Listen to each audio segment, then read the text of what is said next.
Good evening, everyone. Welcome to the second lecture of Research Roundtable Online, conducted by the Department of Communication, University of Hyderabad. Today, we have with us Dr. Nimi Rangaswamy, who will be in conversation with Professor Usha Raman on the subject, an anthropologist among human-computer interactionists.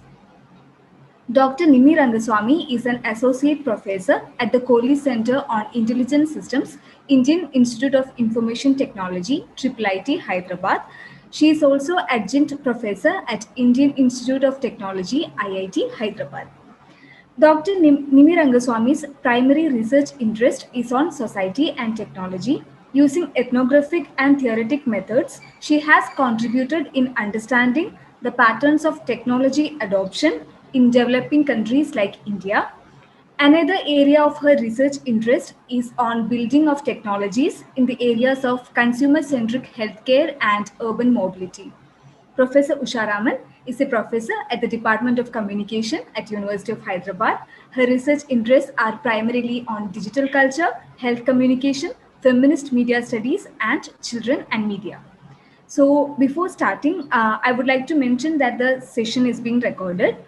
Dr. Rangaswamy's recent publications will be now shared in the chat box. We hope to have this conversation for about 40 minutes, and it will be followed by a short Q&A session as well for 10 to 15 minutes. Yeah, like honestly speaking, we have been looking forward to this conversation ever since we heard the title in itself. So now over to you, Usha ma'am and Nimi ma'am. Thank you, Khadija. And thanks everybody for being with us, particularly Nimi. Like Khadija said, we have a kind of intriguing title, an anthropologist among human-computer interactionists. Reminds me almost of, a Yankee in King Arthur's court, something like that, right? So you're there to disrupt, you're there to disturb conceptions of technology, of the way people interact with technology, and so on. So, Nimi, I'd like to start this conversation actually by sort of outlining the scope of your work, which has been very varied and wide, ranging all the way from ICT for development to socio-technical systems, to technology in healthcare, and now, as you put it, within human-computer interaction, taking a particularly anthropological perspective. And I know that your background is in both sociology and in anthropology. So you bring to the study of technological systems, I guess, a very human-centric approach, right? One that is both social and cultural. So if we could start off by talking about, what you see as having prompted this anthropological turn or sociological turn within within development of technology and so on, yeah, and how you got into it, really. Okay, yeah, thank you so much, Usha, for inviting me. This, I think, I've been longing to talk about how this happened to me. Probably a true blue cultural anthropologist, and then I kind of drifted into being a technology researcher, and then now I'm squarely in HCI. So, but to kind of clear the air, it is still a challenge. It's still not very clear as to how to peg myself. Sometimes homing in a area or in a discipline does not come easy when you're kind of intersecting a couple of domains, right? But one thing that is interesting is, I don't know whether I can make this claim. Maybe I'm the first humanities scholar, or if you want to keep the thing broad, rather than calling myself an anthropologist, who's been hired in a computer science department. That I think I'm very proud of the fact that I seem to be calling myself this. And I'm very proud that IIIT was brave enough to do it also, So that, I think, is a small victory where computer science recognizes another domain, a person who's trained in the humanities domain, and brings her into the fold of computer science. Having said that, I do have collaborative projects. I do have interesting projects that kind of border on several domains, but it's still not clear how this is how the journey is going to move ahead. It's there, and it's kind of it's making its mark and things like that, but it's still unclear how it's going to progress. So having said this, now how did I begin this journey? I don't know. I'm not sure whether I really intended to become this. It happened sometime when during the turn of the millennium, the early 2000s, when India itself was liberalizing, was becoming, interdisciplinary in several areas, I think. And when a lot of research labs were being set up, industry research labs, and sometimes a shift in context also brings in a shift in how you view your own discipline. So when I got into industry research, I was surrounded with the CS people, right? At that time, AI was not still a buzzword, say 15 years before. AI was not a buzzword, but computer science was a buzzword. Software engineering was a huge buzzword. And being amongst them, right? Probably I was the only anthropologist, though I did have designers. I did have people who had done kind of economics, political science, but they were all somehow linked to computer science. They would have done computer science probably in their bachelor's, and then moved on to study other things. But so that change in milieu, the change in the ecosystem, in the research ecosystem, probably that gives you that sudden, it's like as if something has cleared. It cleared a lot of the comfort zone you existed in, being a part of humanities, being with a group and in a domain with whom you were having these conversations for several years. So I would say that this new milieu is what probably introduced a lot of challenges into how I was looking at my own training, my own kind of intellectual disposition, the journey, so on and so forth. So that's how it began. And I started probably looking at human behavior differently, right? So the shift in frameworks, the shift in the kind of theoretical framing you bring to understanding your subject matter. And the other interesting thing was I started looking at new research problems, new research questions.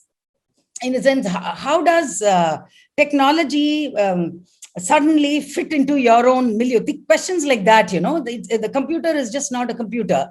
It has floated into probably your work milieu. It has floated into your house, and then it is sitting there like a guest or whatever. This is this metaphor I'm using from a British sociologist who I've forgotten his name now. This was long ago. I used this not metaphor. Daniel Miller. No, not Daniel Miller. His colleague in the same institute, I think. He looked at the computer. This was, say, 20 years ago. He was looking at the computer as a guest in the house, a guest who's going to go away, not somebody who has taken over, right? And using this kind of meaningful metaphors, people started looking at technology. That's typical of social scientists, I think, because you're trying to make meaning in these situations. What is this object? What is the meaning of this object? How meaningful is the behavior between you and the object? Things like that. Those things, I think, are precious. I started asking similar questions, like what is this space that is framing this interaction between a human being and a technology object? That was probably the kind. Maybe that was also new in that research lab setting. But then I also drifted into a comfort zone. ICTD, for example, technology for development. That kind of willy-nilly. That was probably a domain which people felt that industry research should be doing, right? Making value out of all these qualified people. How do we tease out good things? How do we talk about progress, social progress, where technology can be a player? So it started like that.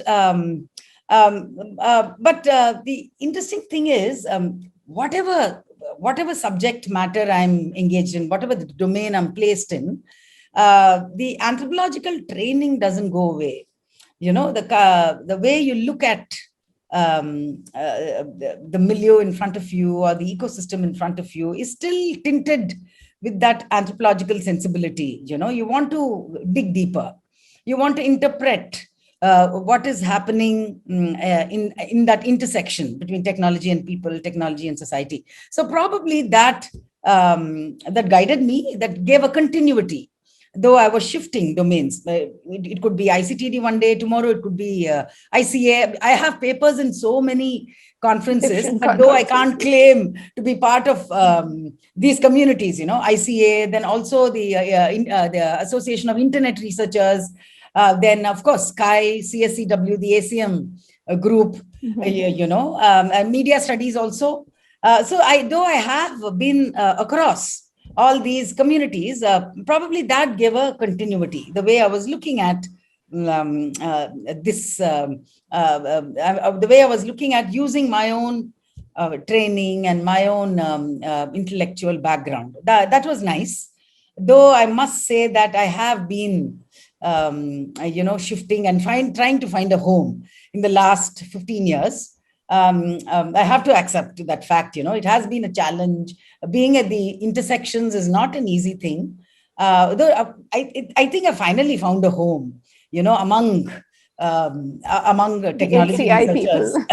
Yes, because there is a lot of conversation. Unless you converse with people who are at the forefront of technology, it's not going to work, right? You have to be among. Otherwise, you're sitting in a group that knows your language, right?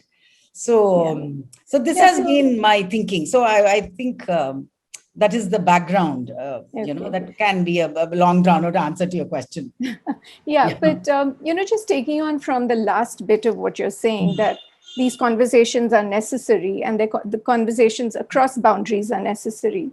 And if I can place that idea within the moment that we find ourselves in today, right, where the technology space, or let's say the high tech, the big tech industry, is now faced with questions that are intensely cultural and intensely sociological, which they have perhaps not ignored for several decades, but at least sidelined.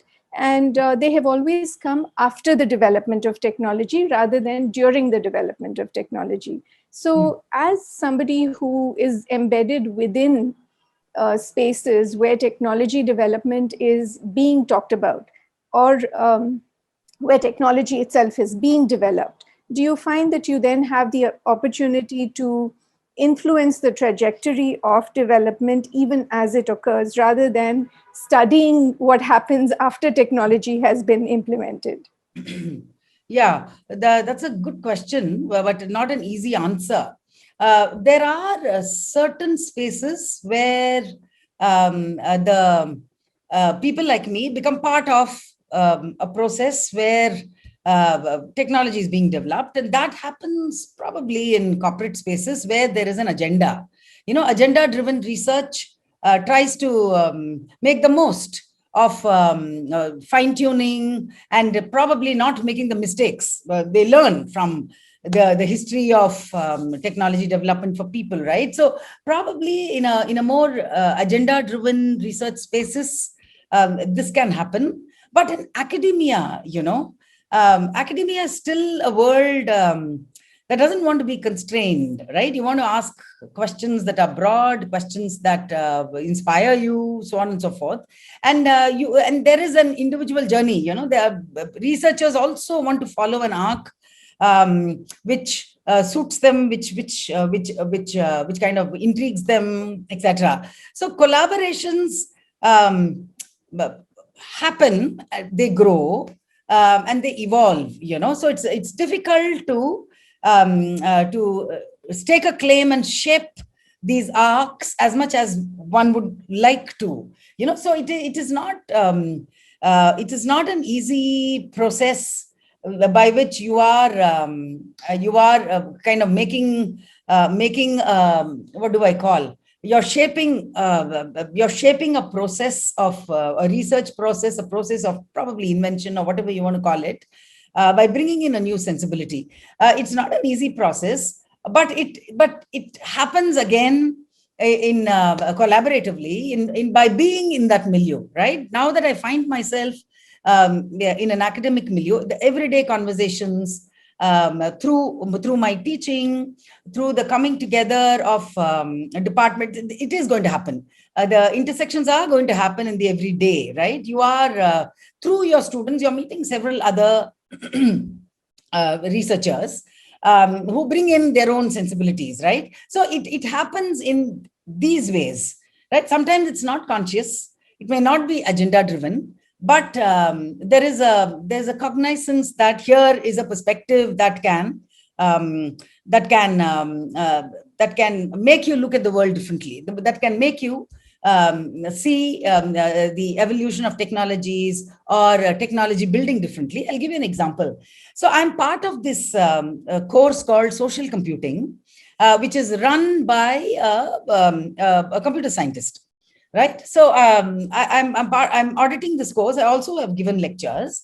So in the course of being part of this course, you know, sorry, I don't know if that's making sense. Too much of course.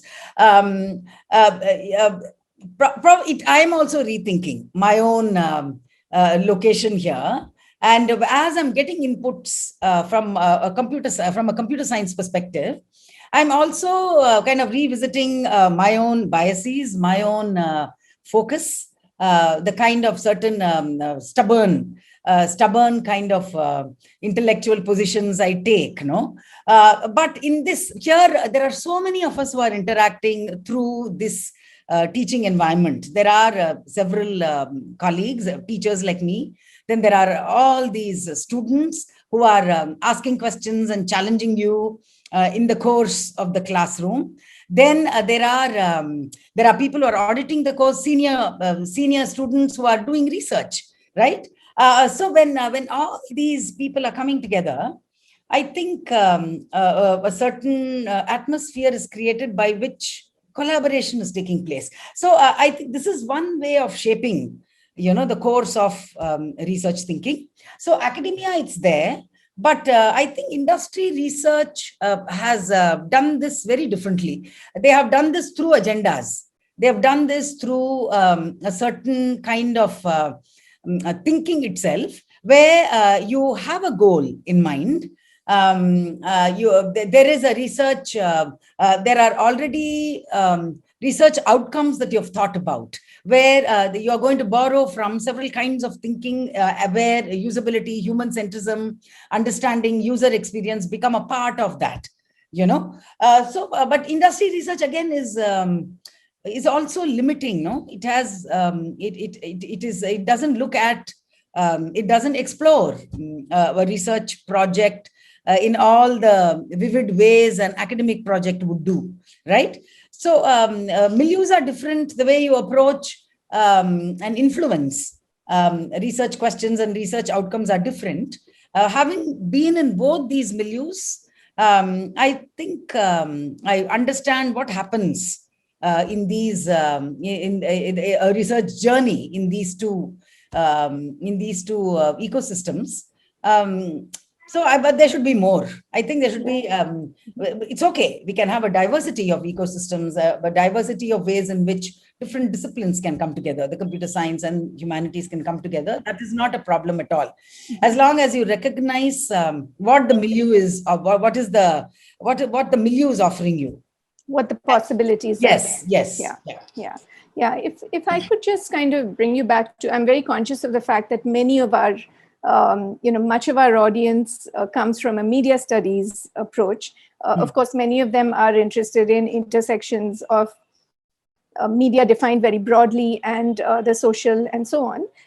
But I think one area that is of your work that is more closely allied to media studies and ICTD broadly is the conception of, or turning on its head, the notion of what people do with media, right? So, so I'm referring to some of the work you've done, for instance, with young people in disadvantaged contexts and their sort of ways of owning media use, which I think was, in the early studies of digital culture in India, much of the rhetoric, most of the questions were around, media literacy or, productive use of media technologies. Whereas I think your work sort of turns that question around and like an anthropologist would, of course, right? And says, let's not go in here with a media-centric approach, but let's go in here with a people-centric approach and see what's happening. So if you could just talk a little bit about that part of your work. I know I'm taking you away from the laboratories in IIIT back to your older life, let's say, to the slums of Dharavi, right? So if you could talk a little bit about that. Yeah, sure. So that's what I knew, right? Going to the field. No, I entered this industry research, but I had to. The first thing was you have to create some turf for yourself, right? What's the expertise you have? And the one expertise as anthropologists we have is you go to the milieu. You go right. You have to get down. You have to ground yourself, right? So that was what I did. The first thing I did was rush out to spaces where technology was homing themselves in new milieus, like the urban slum, like your local cyber cafes, and then it went on to social media and other things, So that was I jumped right into this without probably not thinking much. I just wanted to go and find out what's happening. So that was. So I had to draw boundaries. I had to kind of bring frameworks. I have to probably borrow theoretical stances from whatever I could get hold of and whatever could inform me, right? Because this is a area that was evolving. There was no set kind of, what would I call, intellectual kind of support that was available readily, right? So you have to create all those things as you're doing research. But that was also very exciting. And at that time, say 15 years ago, the academic kind of resources I was given was very, very liberal, liberal in intellectually and otherwise. They would say, okay, go experiment. Let's see how you're going to understand these new terrains where technology is playing out. So that was a great thing. I think in 15 years, things have hardened now. In the past 15 years, so much of research has built up, no? So today, the questions you ask have to have a scholarly background. You have to look at all that was done. And there are many more scholars today, right? But 15, 20 years ago, the field was open. So that was an interesting area.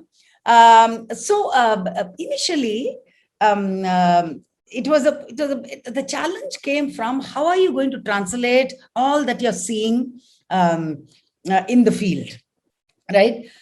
This is, I don't know if people know this. Anthropologists are generally considered to be a little bit of a pain because they're going to come and bust all the myths that many technologists and other people who are working with technologies and in labs and other places kind of have in their heads, right? So they are considered to be the people are going to come and disrupt understanding. And that is where you have to be extra careful. How do you translate your learnings into a different room, with different kinds of people. So that always plays in the back of your mind, and you don't want to do too many things that is going to challenge too many thought processes, right? But this is funny, but this is a funny thing coming from me, but this is how you do. I think you try to maybe find a space for yourself, right? You have to get your voice heard. So you just can't bust into a room and start, challenging things. That was one way of looking at it. And at the same time, we are also finding all these rich, ground up kinds of behaviors that go contrary to all kinds of assumptions, right? Especially with regard to Facebook, where you see these so-called challenged, resource poor users are in no way less than any of those guys who are toying with all the cutting edge technologies, in the way they are responding to the kind of challenges technology is throwing at you, as users, right? So that was so how to translate these things, right? Especially when you're looking at behaviors that are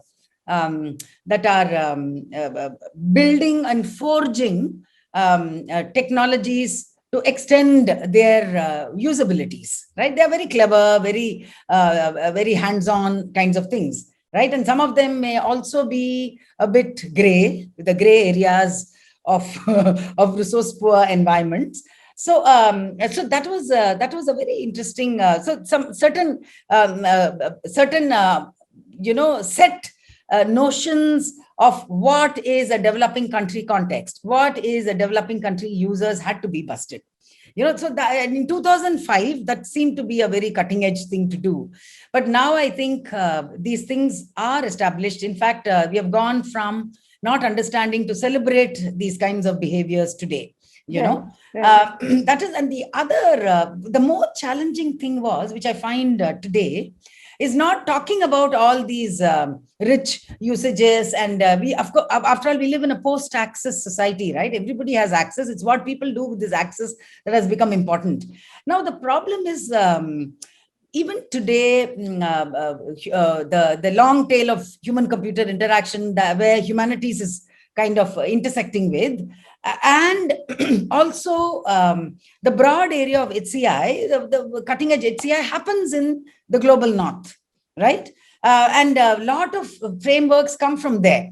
And if you, for example, if you look at gig economy today, there is a whole body of discourse about gig economy in the global north that is very, very critical, right? You know what's happening in the US and Europe, and how things like Uber and other gigging are coming under the line of fire. Now, but gig economy in developing countries are something else. They are doing completely something else. They are bringing, in fact, a formality in these areas where people are anyway gigging, have been gigging for decades. Right. So the actual gig economy brings something, more order, more routine, more ritual into these lives. Now, how do you translate this to a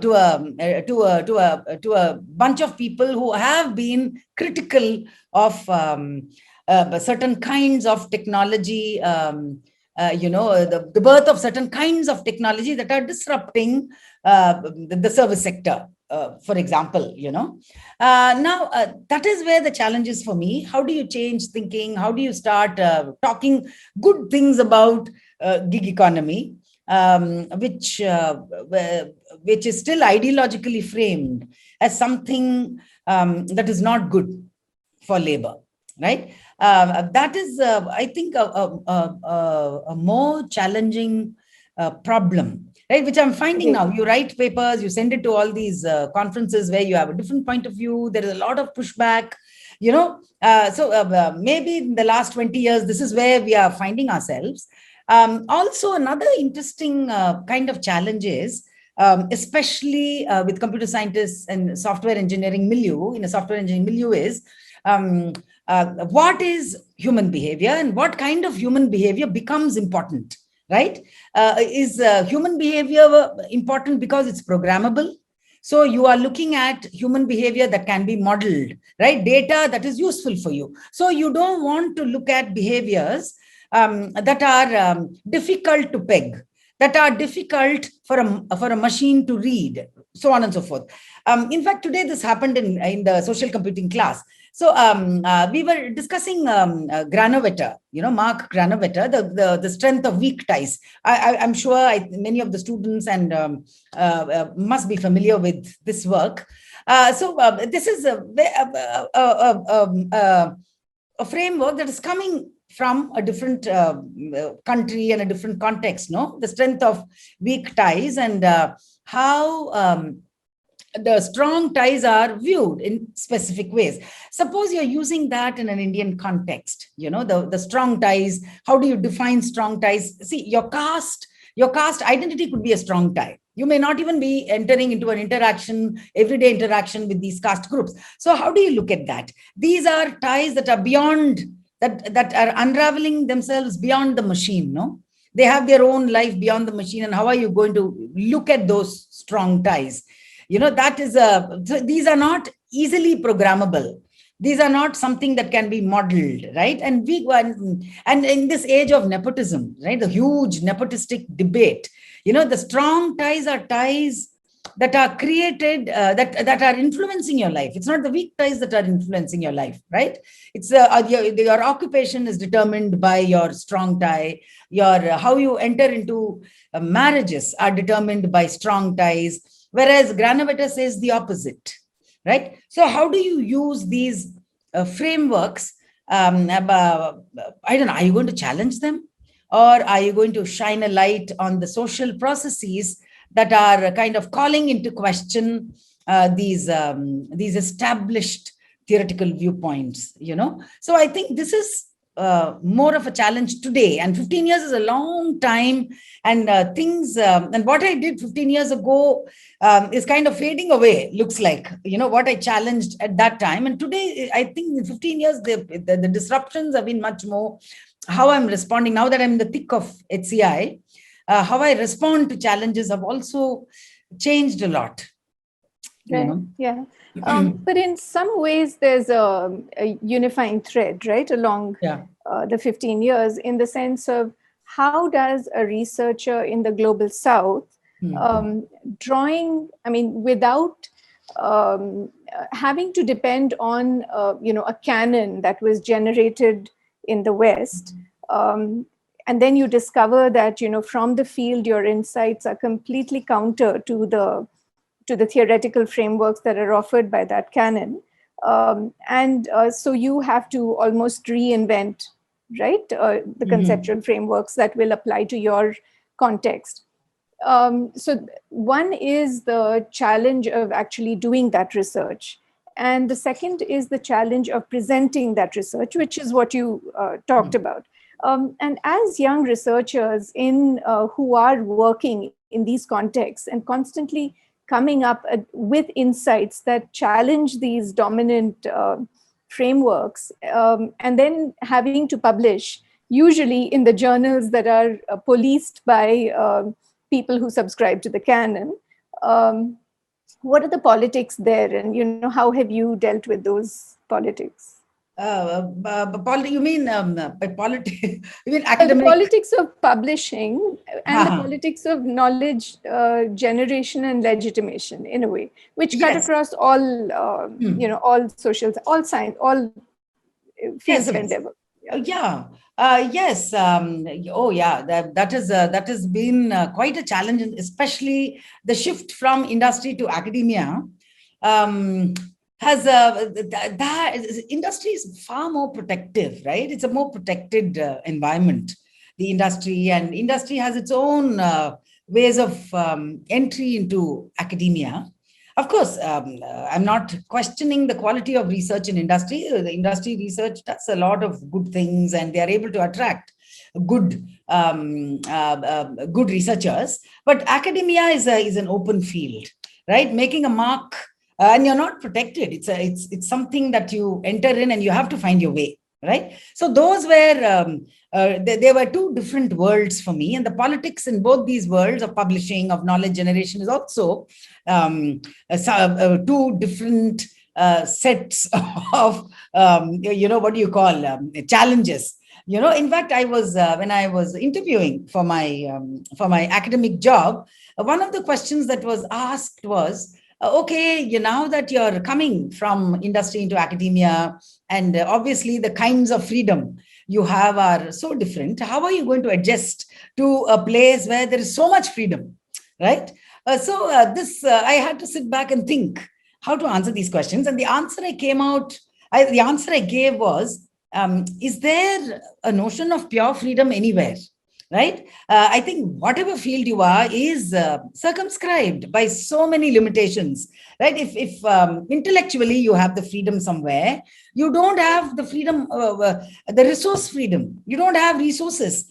And sometimes the channel through which your resources come to you may define your intellectual field, wherever you are, right? So that was my broad answer, in the sense, I don't think there is a pure free field where you can just jump in and do what you want, but having said that, these two are two different arenas, and I definitely felt more protected in industry research than academic research, because in academic you are an individual, especially when you're new, and you have to make your mark purely through knowledge generation, right? That is your first means to making a mark. Then you are on a journey. Once you're established, things change, right? There, I think the way I approached these hard and difficult ways of establishing yourself in the field is something, is a thing, as they call today. I did have to. Right, really, it was the first couple of years were difficult. It was more difficult inside. The difficulty was inside me, and how I had to kind of push myself to do that. But now I think I'm almost like 4 years into the area. I have some A-star conference papers and things like that. I'm a little more relaxed. But having said that, how I would like to differentiate these two domains in terms of politics is, when we talk about freedom, academic freedom, I think academic freedom is also something maybe is overrated. If I may use that word, the freedom we talk about is, in a sense, overrated. Wherever you go, you are going to feel the pressure of the kind of research you have to do. When I am in an academic environment, in a department that is interdisciplinary, I find the pressure. I have to compete with the mainstream, right? The competition with people who are already established, who are already in the mainstream, portion of this domain is a challenge, right? I'm after all trying to create a niche for myself, and but I'm competing for the same resources. So there again, then what do I do? Then I'll have to be creative about so many things. Now I have to be creative about how I do research, how I present my my research questions. So how do I make it appealing to the broader domain in which I am kind of working in, right? So that comes with its own challenges, which I did not face in a place where the resources were kind of already given. So probably the politics comes from this. The politics is how you are framing your knowledge production. Where do you want to take it? Which is the community you want to go to? And how do you write for that community? How do you make yourself relevant for that community? These become very important questions you ask. And sometimes there is you have to find your way. It's not very clear how you're going to find your way. It's not very clear where is the guiding light, who's going to guide you to help you do this. right? Sometimes you have to, I think you have to kind of sink or swim initially. But having said that, I think good research always saves the day, you know. I know that it's already 6:40, so Yeah. we should probably open it up to other people in the audience for questions. Yes. But while we wait for the questions, and you can either raise your hand or type in the chat box, and Khadija will will direct those questions to us. But while we're waiting for that, I just was wondering about one thing, which is, as we move into talking more and more about ethics and AI, and how that then influences the way technology shapes us and the way technology is shaped by human and non-human actors, what's the role of an anthropologist in that mix? Yeah. Ethics is a tough, that's a very murky area also, because what ethics, what is framing ethics, right? If we, like I talked about the ethics of the gig economy, are you going to, what is the trade-off, say in countries like India, where you're letting go of ethics because there is employment, right? So ethics is not, of course, ethics resides in technologies also. I don't think technologies are neutral. That is one position I have learned to kind of, soak myself in. I believe technologies are not neutral. They come with politics, they come with an ethical framing, and they come with a certain, what do you call, personalities. You can't do away with that. So one is the ethics of technology. The other is the context in which, the ethics of the context in which technology, people, all of them are going to interact. So if you take the ethics of the gig platforms, how are you going to frame ethics? The global north frames it very differently. Whereas when these technologies home themselves in developing countries, you are going to reframe the ethical questions, right? So I, for one, have begun to adopt a viewpoint from those who are acting, who are players in that gig economy, who are people who are gaining something from that economy, right? So what is ethics here? How are you going to, what is the viewpoint of, from whose viewpoint are you going to look at or draw the contours of this of this ethical problem? There are going to be trade-offs, and how are you going to do these trade-offs? And from the position from which you're going to propose these the answers to these ethical dilemmas is still something that is vexed, and this collides willy-nilly with the politics of knowledge generation itself. If I'm going to talk about trade-offs, if it's not going to suit the ethical parameters of an established discourse, right, it is going to get a pushback. So ethical AI is a problem. It is not something, you can't spotlight one little domain and say, okay, this is the ethics, right? It willy-nilly, I think, as an anthropologist, you are going to you're going to enlarge the domain and probably take ethics to a space which is not comfortable. Take ethics to a space where you are going to bring in more actors and discuss broader kind of implications for that. Okay, thank you. I see at least one hand up. Yeah. Khadija, do you have an order, or? That's okay, ma'am. I think Devina can go ahead first. Yeah. Okay. Yeah. Meanwhile, other participants can either raise their hand or type it in, like whatever it is comfortable for you. I think there is some chat also. Okay. So can I just go ahead with my question? Yeah, please. Yes, go ahead, Devi. Yeah. All right. I can't tell you how excited I am that this discussion has happened and we're here, Nidhi ma'am, because these are questions that so I'm Devina and I'm Ushanang student at the department.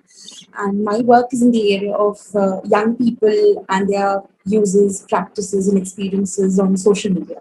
So a lot of the discussion that, that the both of you were having, I was like, yes, yeah, hear that. So, I mean, my question is also kind of stemming from the work that I do, and I'm just going to add that in the chat box here for people. I was attending one of these talks where it was a position paper by Dr. Amy Oben, who was talking about how we've been outpaced by technology. And this was in context of children's digital rights. And she was saying that our understanding of how children are affected by technology is constantly being outpaced by new technologies coming into the market. And we kind of need to stop doing that. So do you think somewhere humanities and social sciences, I mean, it's a given these days that interdisciplinary research is going to happen. People see the value of that. But what specifically will be the role of communication scholars or anthropologists to kind of help us wade through these waters where we don't, it's not an afterthought of, oh, this has already happened, and now what do we do because these harms are being, or these risks are being observed. So how can we kind of, help with that? Yes. Yes, that's a very good question, but also a question that is so mired in not only it has been appropriated by people, by the moral police. These are without understanding technology, right? That is one appropriation that has happened and are muddying waters. Like you see the censorship in India, right? They think they are protecting young minds and they are doing it for some other agenda, right? Snuffing out political voice and things like that. So this is a question that is not only confined to children, because if you're going to create some protection and some kind of support structure to protect children, it is going to affect the larger debate about freedom and censorship and all that. So it's mired in moral dilemmas. But having said that, if you look at the Western world or the global North, technologies are invented by people. All the nerdy, the edgy, and all the creative things. Those kinds of technologies are celebrated, especially in the US and Silicon Valley. That is going on. Technologies come out. And then there is this whole bunch of researchers who are researching about children and technology. Right? Also, people like Sonia Livingston and in communication itself, and also in the Valley. There are computer scientists who are serious about child, about protecting the child, especially in social media, toxicity, all those things. That debate is also going on. But see, the course in which these two debates take. One is, of course, a tech debate. The other, because of the moral debate, there is no technology there. There is no technology itself that is being developed to help to circumscribe the onslaught of technology that can be harmful. So technologies are being invented, but technology for children or to maybe surveil children or whatever, surveillance is a bad word, there is no debate there. No technology is being invented. It's only a debate. It's only a moral debate, That is one problem. So if I come back to IIIT itself, there is a group, especially it's called the IRL Lab, where they are looking at programming or inventing programs especially for surveilling all these predatory behaviors on the internet vis-a-vis the child users, right? Now, there are lots of kind of cutting edge thinking and cutting edge discussions that are going on. But my problem is, since I have a voice there, since I'm a voice from the outside and we are all social scientists, right? So I keep wondering, how are you? My problem is about surveillance itself, right? Children are moving away from surveillance. In fact, they are hiding themselves. Because we are putting technologies out there that are open, they are hiding away and they are invisible to you, right? You're by bringing this whole kind of moral debate, you're making children hide, right? So the voice, what is the voice in which you're going to talk about children and technology and surveillance and protection and privacy? Because you do one thing, the implications are something else. You're pushing away children, because the main problem is because of the digital native argument. They are far ahead of you in understanding technology, whereas they don't know the other debates, the debates in humanities, right? The sociological debate, they don't know. They only know the tech debates, and they know how to run away from this, right? So this debate is not helping at all. And if you're going to build, if you're going to look at it from a technology lens, is technology the answer, right? Is technology the answer to even as a communication scholar, how are you going to frame the technology debate in trying to make children the centerpiece and somehow try to modify the relationship between children and technology? So for me, you're specifically, how do communication scholar respond to this?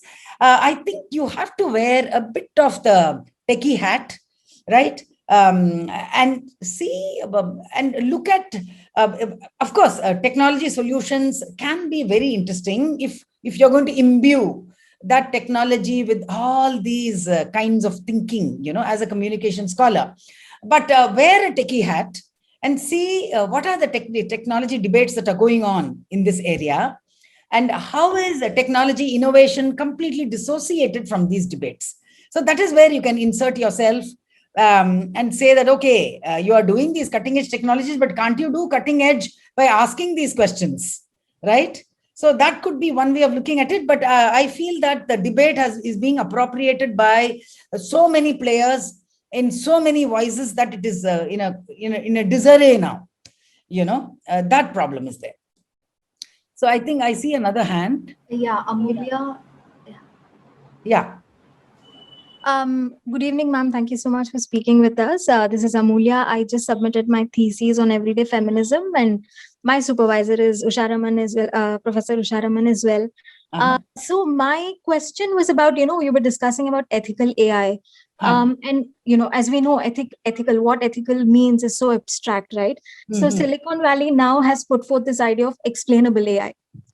So Yes. whatever happens, so it's transparent and all of that. So in one way, that the point of thinking of ethical as explainable, as not a transparent thing, it could apply to contexts all over the world. So at least in the sense of explainable, like if you take it literally. So drawing on your work on Uberwalas, how do you think that will play out in India? This right to explanation. Yes, in the GDPR, it's GDPR, no? Sometimes I mix up the acronym. This right to explanation, explaining AI. It's at one level, it's such a funny thing, because you don't know AI, all these intelligent and deep learning AI, and especially the more autonomy you give AI, the more intelligent it becomes. You don't understand what it does, right? All the AI that beats you at chess. People don't know how AI is beating you at chess, because it's a black box.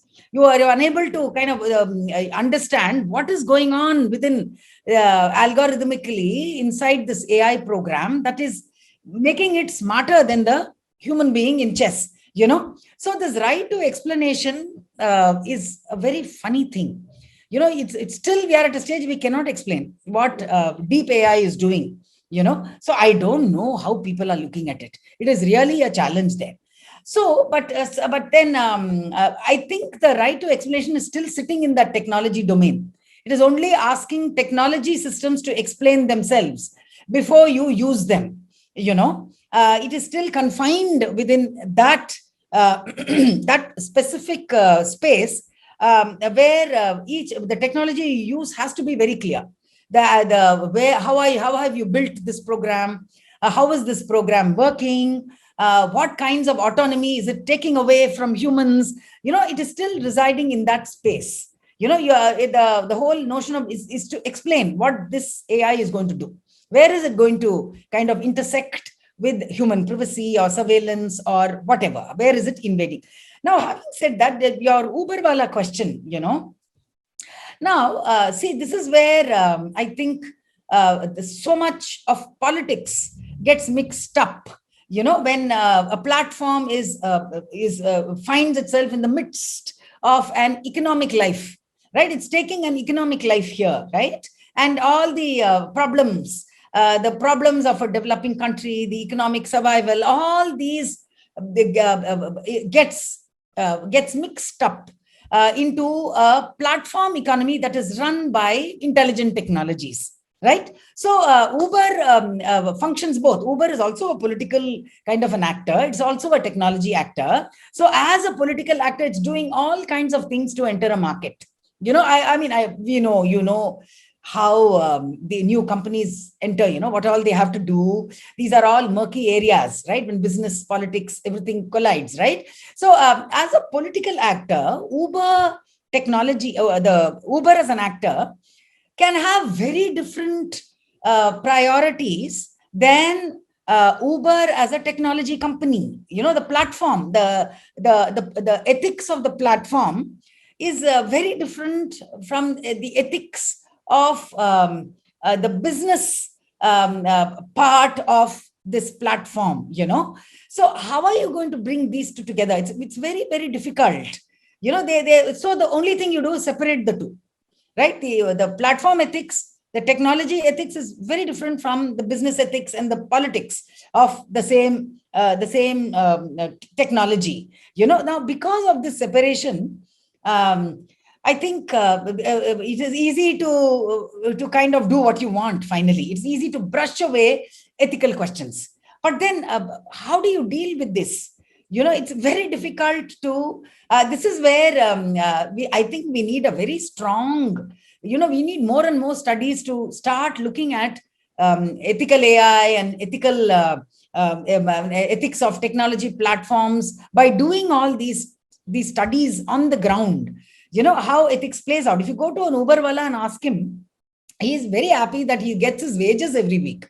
And he knows his performance is linked to wages. Can you ever think of any kind of informal economy where a performance is linked to wages in India? No, right? Here, that is something that is transparent to this Uberwala. Of course, he works very hard. He takes a loan, his car, he takes a loan of 5 lakhs. And most of the loan people where he takes, the way he takes his loan from are private actors. They're not these nationalized banks. You can never get a loan, right? So all he has to work for 14 hours a day, whatever, right? So all those things, notwithstanding, the platform has rendered his work ethical in a way, in a strange way. There is ethics of wages, ethics of linking your performance to wages. So in a very funny way, the ethics is coming back and giving that Uberwala confidence about what how he is being rewarded, so through the back door. So when this is how we are talking about ethics, it is, I don't simply understand how you can only talk about ethics of technology and within a technology domain, in the labs where technologies are built, say for example, it has to come out of the lab. It has to come out and see where these technologies are homing, who are the players, who is it impacting. We are far away from those debates, I think, when it comes to AI and ethics. Yeah. We have a couple of interesting questions in the chat box. Okay. I think from ethics, we'll have to take a debate into entirely different realm. Like there's a question from Himabindu here. I'll just read it out. Humanities and social sciences argue traditionally that approaches of science are reductive, especially with reference to positivist school. As somebody who turned to technology studies from anthropology, how do you deal with the philosophical dilemmas of intersections between sciences, social studies, and humanities? Oh, yes. Don't I know? Yeah. So the interpretation, right? Once interpretation becomes your methodology, right? Where you can, as I said earlier, you can't, everything is not data readable. Everything is not machine readable. There is a different, the interpretation that goes between between the human behavior, the act, and the way machine reads, right? So, but actually, positivism is something that in a positive, of course, now we live in a social science world that has come a long way from positivist thinking, no? And I don't think social science is turning to a positivist way of looking at things because we are in this digital world. So that, thank God for that, you know. I think if I'm reading these, your question right, I don't know how you're using positivism here, because positivism, in fact, could help you find a home in technology studies, right? Because it's empiricism, you know, it's very clear-cut empiricism, and looking at society as a very orderly kind of an organism. That's how positivism came from, right? But we have come far away from that. Now, the dilemma here is all this muddying of waters that is going on in humanities, right? Even in STS, some of you all must be familiar with STS studies. How STS is such a complicated way of looking at how technology and society intersect, no? The theoretical incursions, and even somebody like Bruno Latour, who looks at in a very methodological way of looking at the technological and the socio-technical organism through his ant and other theories, you know. Still, it is such a complex way of looking at socio-technical systems, isn't it? So for me, my dilemma is, how do I deal with all this post-society kind of theories and talk to computer scientists who are trained in such a methodical, bounded kind of knowledge system, right? How do I shake the comfort zones, right? If they look at, toxicity, they come up with, okay, now I know there are 26 categories of gender toxicity, a paper will claim, you know. How they develop these 26 categories of gender toxicity, right? Where are they? What are their methods? How are they kind of gleaning into all the data, and how are they building these notions of what is gender toxicity, right? So what is the philosophical influence of that, you know, versus how I, as an anthropologist who's with lived experiences of whatever gender toxicity or whatever, is responding to these 26 categories. So everything has to be categorized, right? Everything has to have a clear, there are 26, so this is the first category, this is the 26th category of gender toxicity, things like that. But for me, I come from a training where there is nothing that is neatly given to you on a platter, right? So these neat things, neatifying and blurring the edges of things, I don't know how to do that, right? So those are my philosophical dilemmas where I don't have pat answers. I can't categorize things. I can't take an empirical investigation and give you these set categories. I will still try to explain things and give you all the, you know, the nuances of a context and the interplay between behavior and the object itself. You know, that is my training, no? So those are probably the philosophical dilemmas, and everything is about translating one to another without losing your integrity. You know, that is the art that you learn, where you don't cow down with by these dilemmas, right? You know, I don't think the twain is going to meet very soon, but sitting in between, how are you going to translate these two? Yeah. So there is another question, I think. Yeah, I guess with this question we'll be wrapping up our session. Okay. I guess it's a not so little question, because as people facing social dilemma, what Vrishabh Roy is placing is, from an anthropologist's point of view, can a person fit in this world who doesn't want to use technology? What kind of problem one can face if they chooses not to use technology? Yes. Oh, you know, this is the antecedents of this position. Is been there all along human history. You know, I think there were these I think this was in the world of classical music, I think, where when classical music was changing, right? When of course, when fusion music, when technology was entering the music and all those things, classical musicians shut themselves away and went into deep into their gharanas, and started practicing their music, right? So this is something like that. You shut yourself away from the world that is probably is too complex for you to deal with, and your domain and your terrain itself is undergoing too many changes. So you shut yourself from that and get into your own space. You get so deep into your space that you shut out all that is happening around you. So in this technology space, those who want to shut off and go away from technology, I think it's one way of dealing with something that has caused you maybe some personal pain, or dealing with something you don't have answers for, or taking a easy way out instead of facing challenges to this technology. This has been happening throughout in history. This is not something new. How you drop out of the competition, of whatever, of those experiences which you no longer can deal with. So this is nothing new.